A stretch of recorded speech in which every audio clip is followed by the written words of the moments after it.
इस वीडियो में आपका हार्दिक स्वागत है। आज मैं आप लोगों के साथ डिस्कस करने वाला हूं बायोलॉजी सब्जेक्ट का। तो देखिए, ये जो बायोलॉजी शब्द है जिसे हिंदी में कहा जाता है जीव विज्ञान। जीव विज्ञान जो शब्द है अर्थात जो बायो शब्द है, इसका सर्वप्रथम जो प्रयोग करने वाला था वर्ष 1801 में दो वैज्ञानिक आता है इसके अंतर्गत। एक था आपका लेमार्क और जो कि फ्रांस का था। ये कहाँ के रहने वाले थे? फ्रांस के रहने वाले थे। और जो दूसरा वैज्ञानिक आता है ट्रेविनर्स। कौन है? ट्रेविनर्स।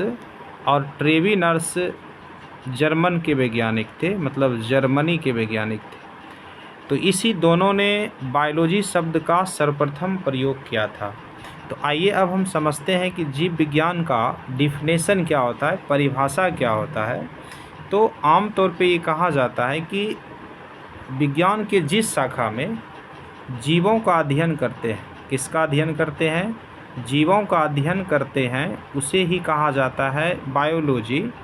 तो जीवों का अध्ययन करने का मतलब हुआ कि जीव का विकास कैसे हुआ, जीव हमारे मतलब कि प्रकृति में, पर्यावरण में कितने प्रकार के पाए जाते हैं, उसका जीवन काल क्या होता है और वो अपने जीवन में किस प्रकार से पोषण करते हैं, किस प्रकार से उत्सर्जन करते हैं, इसी का अर्थ होता है जीवों का अध्ययन।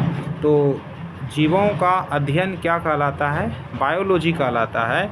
बायोलॉजी शब्द का जो सर्वप्रथम प्रयोग किया था वो हमारे एक वैज्ञानिक थे फ्रांस के लेमार्क, और दूसरा जर्मनी के थे। कौन? ट्रेविनर्स। ये दोनों जो बात मैं आपको बताए वो एग्ज़ाम में अवश्य पूछा जाता है और ये कई एग्ज़ामों में पूछा गया प्रश्न है। आइए अब हम नेक्स्ट टॉपिक पर चर्चा करते हैं, जीवधारियों का वर्गीकरण। तो सबसे पहले जीवधारियों का जो वर्गीकरण करने का प्रयास किया था वो कैरोलस लिनियस ने किया था। इसके पहले मैं थोड़ा और भी आपको बता दूं कि ये जो जीव विज्ञान है यानी कि जो बायोलॉजी है, इसे दो खंडों में विभाजित किया जाता है। एक को बोला जाता है जंतु विज्ञान, एक को क्या बोलते हैं? जंतु विज्ञान। और दूसरे को बोला जाता है वनस्पति विज्ञान। क्या बोलते हैं? वनस्पति विज्ञान। तो याद रखिएगा कि बायोलॉजी को दो भागों में बांटा जाता है। जंतु विज्ञान का जो जनक था वो अरस्तु था। वो कौन था? अरस्तु था। और जो वनस्पति विज्ञान का जनक था वो थियोफ्रेस्टस था। जबकि केवल जीव विज्ञान का यदि आपसे जनक पूछे तो अरस्तु ही होता है, लेकिन जंतु विज्ञान का अरस्तु है और वनस्पति विज्ञान का जो जनक माना जाता है वो है आपका थियोफ्रेस्टस। आप कुछ आवाज़ को सुन कर के भी याद रखें या फिर आप अपनी कॉपी पर पेन डाउन जरूर कर लें। अब देखिए जीवधारियों का वर्गीकरण। तो कैरोलस लिनियस ने जो है एक पुस्तक लिखा था, सिस्टेमा नेचुरी पुस्तक लिखा था। और उसमें उन्होंने बताया था कि जीवों को दो भागों में बांटा जाता है। एक भाग को बोला जाता है पादप और दूसरे भाग को बोला जाता है जंतु। क्या बोलते हैं? एक भाग को पादप और दूसरे को जंतु। अभी जैसे मैंने आपको बताया कि जो जंतु विज्ञान है इसके अंतर्गत इसी जंतु के बारे में स्टडी करेंगे, और जो वनस्पति विज्ञान है उसमें पादप का स्टडी करेंगे। अब आइए दूसरा टॉपिक देखते हैं क्या है। तो आगे देखिए, ये जो हमारा दिया हुआ है वर्गीकी का पिता, यानी कि जो बायोलॉजी को मतलब कि वर्गीकरण किया था, यानी कि जीवों को जो कई भागों में बांटा था, उसमें जो हमारा है उसका पिता माना जाता है कैरोलस लिनियस को माना जाता है। और कैरोलस लिनियस ने ही जीव जगत को दो पार्ट में किया था। उसके बाद इसका जो है स्थान दूसरे वैज्ञानिकों ने लिया जिसका नाम है R.H. हट्टेकर। क्या नाम है इसका? R.H. हट्टेकर। तो R.H. हट्टेकर के अनुसार जो है, R.H. हट्टेकर के अनुसार इसे जो है जीव को 5 भागों में बांटा गया। नंबर 1 में आपका मोनेरा है और दूसरा भाग में आप देखें तो प्रोटिस्टा होता है। और तीसरा जो भाग है हमारा प्लांटी है, जिसको हम लोग पादप कहते हैं। और चौथा जो है हमारा फंगी, जिसे कवक बोला जाता है। और पांचवा जो है एनिमल किंगडम है, जिसको जंतु जगत बोला जाता है। तो वापस आते हैं मोनेरा जगत के बारे में थोड़ा सा देख लेते हैं क्या होता है। तो मोनेरा जगत में जो जीव आते हैं वो हमारा क्या है, प्रोकैरियोटिक कोशिका से बना होता है। किससे बना होता है? प्रोकैरियोटिक नामक कोशिका से बना होता है। किस जगत के जीव? मोनेरा जगत के जीव। और इसी के अंतर्गत आता है जीवाणु। कौन आता है? जीवाणु। उसके बाद साइनोबैक्टीरिया और आर्कीबैक्टीरिया। साइनोबैक्टीरिया और आर्कीबैक्टीरिया जो आते हैं वो किसके अंतर्गत आते हैं? मोनेरा के अंतर्गत। जीवाणु को अंग्रेजी में बैक्टीरिया कहते हैं। क्या कहते हैं? बैक्टीरिया कहते हैं। और इस जीवाणु का जिसने खोज किया था, आविष्कार किया था, उसका नाम है ल्यूवेनहॉक। अब देखिए इसी जीवाणु से मिलता जुलता एक वर्ड आता है विषाणु। तो विषाणु के बारे में याद रखिएगा कि विषाणु का जो आविष्कार किया था इवानोविस्की ने किया था। और ये विषाणु जो है किसी भी जगत में नहीं रखा गया है। जैसे कि आर्च हट्टेकर ने इसको 5 भागों में बांटा जीव जगत को, लेकिन ये विषाणु किसी में नहीं रहता है। यानी कि विषाणु जब किसी सजीव के शरीर में रहता है तो ये जीव के तरह कार्य करता है। और जब यह मतलब किसी सजीव के शरीर में नहीं रहता है तो ये निर्जीव का कार्य करता है। इसीलिए विषाणु मतलब कि निर्जीव और सजीव के बीच का एक कड़ी माना जाता है। विषाणु को किसी भी जगत में नहीं रखते हैं। इस बात को ज़रूर याद रखिएगा। ये क्वेश्चन कई बार एग्ज़ाम में पूछा गया है कि विषाणु को हम लोग किस जगत में रखते हैं। विकल्प में आपको दे दिया जाएगा मोनेरा, प्रोटिस्टा, कवक, जंतु, पादप, इनमें से कोई नहीं। इस प्रकार से तो आप जो है विषाणु के ही अंतर्गत मतलब कि टिक कीजिएगा। मतलब कि किसी भी जगत में नहीं रखा जाता है विषाणु को। इस बात को थोड़ा ध्यान में रखिएगा। तो आइए हम देखते हैं अब दूसरा जगत में क्या है। देखिए ये जो मैंने आपको अभी मोनेरा जगत बताया, ये केवल मतलब कि कम समय में आपको केवल इसका इंट्रोडक्शन दे रहे हैं। फिर जो है मोनेरा जगत में आकर के वापस यानी कि नेक्स्ट वीडियो में आपको इसका डिटेल बताया जाएगा। आइए अब जो दूसरा हम देखते हैं, नेक्स्ट जो जगत है हमारा प्रोटिस्टा। कौन सा जगत है? यहाँ पर टॉ हो जाएगा। प्रोटिस्टा जगत में जो जीव रखे गए हैं वो है यूकेरियोटिक। कौन सा है? यूकेरियोटिक कोशिका वाला होता है। यूकेरियोटिक कोशिका वाला होता है। किसके अंतर्गत? यूकेरियोटिक कोशिका उसको कहा जाता है जिसमें क्या होता है कि कह सकते हैं कि जैसे कि अंतःपरद्रव्यी जालिका है, यानी कि कोशिका द्रव। क्या कह सकते हैं? कोशिका जो द्रव्य है उसका अभाव होता है। कोशिका द्रव का इसमें क्या होता है? अभाव होता है। किसमें? यानी प्रोटिस्टा जगत के जो जंतु होते हैं उसके अंतर्गत। प्रोटिस्टा में जो जीव आते हैं जैसे कि आपका हो गया प्रोटोजोआ। कौन सा हो गया?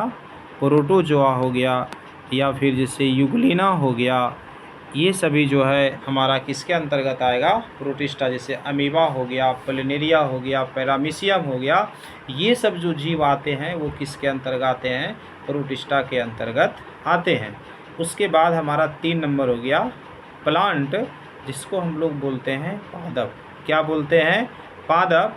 तो पादप के अंतर्गत हमारा पेड़ पौधे आते हैं। फिर जब नेक्स्ट वीडियो में प्लांट का एक मतलब डिटेल आएगा तो उसमें इसका और भी बातें बताया जाएगा। उसके बाद 4 नंबर में जो है कवक। 4 नंबर में हमारा क्या है? कवक है। तो कवक जो है एक कह सकते हैं कि इसमें क्लोरोफिल नहीं रहता है। कवक में क्या रहता है? क्लोरोफिल नहीं रहता है। कवक के अंतर्गत जो मान लिया जाए आते हैं जैसे कि यीस्ट है। कौन है? यीस्ट है। यीस्ट किसके अंतर्गत आते हैं? यीस्ट कवक के अंतर्गत आते हैं। और भी इसमें आएंगे जैसे कि यहाँ पर देखिए लिखा हुआ है कि एग्रीकस 17 ये फंगी के तहत आएगा। और ये जैसे बताएं कि मतलब कवक होता है, यूकेरियोटिक होता है, और ये परपोसी होता है। परपोसी का मतलब ये खुद से भोजन नहीं बना पाते हैं। तो कवक के अंतर्गत उसी जीव को रखेंगे जो यूकेरियोटिक होगा और अपने से भोजन नहीं बना पाएगा। भोजन बनाने के लिए दूसरे पर ये क्या होता है, आश्रित रहता है। अब देखिए, ये जो एग्रिकस छत्रक है, ये भी एक कवक है जिससे सब्जी बनाया जाता है, यानी कि इसका प्रयोग हम लोग एग्रिकस छत्रक का किस रूप में करते हैं, सब्जी के रूप में करते हैं। उसके बाद एक पेनिसिलियम नोटाटम कवक है जिससे अलेक्जेंडर फ्लेमिंग ने, किससे, अलेक्जेंडर फ्लेमिंग ने जो है मतलब कि पेनिसिलिन जो एक एंटीबायोटिक औषधि है, पेनिसिलिन का खोज किया था। ये जो है 2020 के जो बीएसएससी वाला एग्ज़ाम हुआ था वहाँ पर भी ये प्रश्न पूछा गया था कि पेनिसिलिन का खोज किसने किया था, अलेक्जेंडर फ्लेमिंग ने। क्या है यह, एक मतलब कि एंटीबायोटिक एक औषधि है, किससे बनाया जाता है, कवक से बनाया जाता है। किस कवक से बनाया जाता है, तो पेनिसिलियम नोटाटम से बनाया जाता है। उसके बाद देखिए, यीस्ट भी एक कवक है। यीस्ट भी क्या है, एक कवक है। इसका खोज किसने किया था, एंटोनी वॉन ल्यूएनहॉक ने। यीस्ट का खोज किसने किया था। और यीस्ट में दो एंजाइम पाया जाता है, एक को बोलते हैं इन्वर्टेज। क्या बोलते हैं,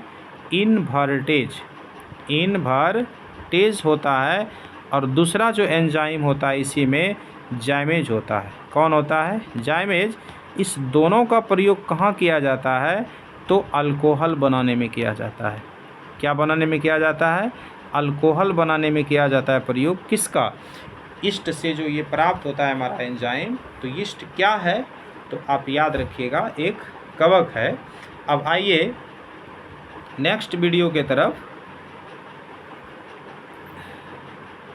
नेक्स्ट में क्या कहता है कि एनिमल का मतलब होता है जंतु। तो ये जो जंतु है ये मतलब कि कैसा होता है, तो ये बहुकोशिकीय होता है।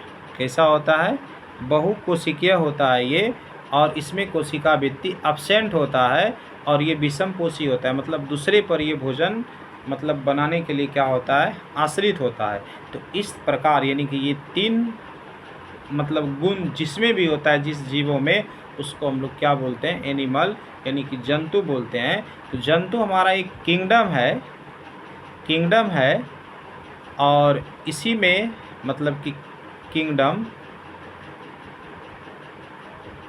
जिसको हिंदी में जगत बोलते हैं, और इस जगत में कई संघ हैं जिसमें लगभग 10-11 आता है। तो जैसे कि कुछ संघ का मैं यहाँ पर नाम लिखा हूँ, जैसे पॉरीफेरा एक जंतु जगत का ही संघ है, जिसमें यूफ्लेक्टेला ये एक जो है मतलब कि ऐसा मतलब होता है जीव यानी कि जंतु जो कि मतलब जापान जैसे देशों में गिफ्ट के रूप में दिया जाता है। उसके बाद जिससे निडेरिया होता है, निडेरिया संघ हुआ एगो जंतु का, और उसके अंतर्गत हाइड्रा आता है। उसके बाद है प्लेटीहेल्मिन्थीज, इसमें प्लेनेरिया आता है। उसके बाद जो है हमारा जैसे कि टीनिया सोलियम है। टीनिया सोलियम एक हमारा मतलब कि कह सकते हैं कि जंतु ही है, जो हम किस में पाया जाता है, आंत में पाया जाता है, जो किसके अंतर्गत है, पेलिथिलमिन्थिज के अंतर्गत आता है, प्लांटीहेल्मिन्थिज के अंतर्गत। उसके बाद जैसे चौथा एनिलिडा होता है, जिसमें कि आप बोलते हैं कछुआ आता है, जोंक आता है, वो किसके अंतर्गत है, एनिलिडा के अंतर्गत आता है। तो फिर मैं आपको मतलब आपके साथ नेक्स्ट वीडियो में मिलता हूँ, इसी मतलब बायोलॉजी का और भी एक बेहतरीन वीडियो लेकर के। तब तक के लिए धन्यवाद।